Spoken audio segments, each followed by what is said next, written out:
The avoidant left because the relationship got real. You were their escape. This is a person that avoids dealing with life issues, avoids dealing with negative emotions. If you're dealing with a dismissive avoidant, if you were recently broken up with or discarded by a dismissive avoidant or a fearful avoidant that leans heavily dismissive, you were this person's escape. You were not triggering their attachment wounds. Their attachment wounds, which are based off of consistent childhood emotional neglect, get triggered when the relationship gets real. Things like emotional intimacy, disagreements, expectations, commitment, which are all normal, healthy parts of a relationship, are triggering to them. In other words, when the relationship goes from the fantasy to reality, they get triggered and their attachment wounds get triggered. This is a person that was on the receiving end of consistent childhood emotional neglect. They weren't given the love and nurturing that they needed, and they developed a very specific set of wounds based on that. They personalized the neglect, growing up to feel defective and unlovable. It's a wound of shame, and that shame really drives a lot of their attachment style. They keep emotional distance and they feel unsafe with emotional intimacy, and that's because their subconscious fear says, if I let someone in too close, they're going to figure out that I'm defective and they're going to reject me.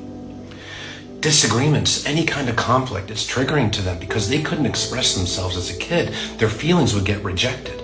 So they associate communicating their feelings and needs in a disagreement with rejection, even abandonment. It confirms their shame. See, they're not good enough, they get rejected. Expectations, very triggering to them. Normal, healthy expectations in a relationship that advance when the relationship is real. Now, they had a parent or parents that were very smothering and controlling, but not in a nurturing way, with high expectations. So they grew up to feel like any kind of expectations are insurmountable to them, and it's inevitable that they will disappoint somebody who has expectations.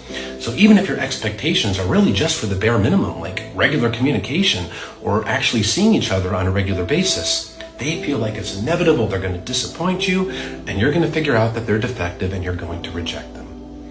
So the relationship felt like it was going wonderful because it was, but that was the shared fantasy phase. Early in a relationship with a dismissive avoidant, it is the shared fantasy. It's not a real relationship yet because there's no real emotional intimacy. There's no real expectations. There's no real commitment. So their wounds haven't been triggered and they are riding the dopamine high. Dopamine is the reward hormone and it's what causes infatuation. So they are infatuated with you, but they're not bonding to you because they have those internal walls up. And there's also oxytocin limitations that they have due to that consistent childhood emotional neglect. So when the dopamine levels come down, the relationship is getting real because it's advancing out of the honeymoon phase. Their fears get triggered. The realness, the closeness, the expectations, the commitment, all very triggering to them. So they protect themselves in a maladaptive way by detaching from their emotions, because stuffing their feelings is how they learn to stay safe in childhood, and pushing you away to feel protected and safe again, because they're not going to get rejected. They're not going to be exposed as defective if you are pushed away. So if the relationship seemed great and then it abruptly ended and this person blindsided you and gave you no answers, no empathy, it's because the relationship was going well and it got too real for them. And that realness, as great as it was, triggered their wounds because they don't have the capacity to do a long-lasting, healthy relationship. They only have the capacity for the early dating phase. That's when they can show up. Otherwise, they get triggered and they withdraw from the relationship emotionally and then eventually withdraw altogether. So don't beat yourself up. Yes, they can heal it, but they have to want to. And all the love in the world is not going to convince this person to change. It has to come from within them. So be kind to yourself. You wouldn't have done that to them and you didn't deserve it happening to you. And keep in mind, one more thing, you really were their escape. Early on, you're giving them all that validation and all that dopamine, and that is helping them escape from their real world problems. They are the master of escaping, numbing out, and it can be through various different methods like workaholism, alcoholism, video game addiction, gambling addiction.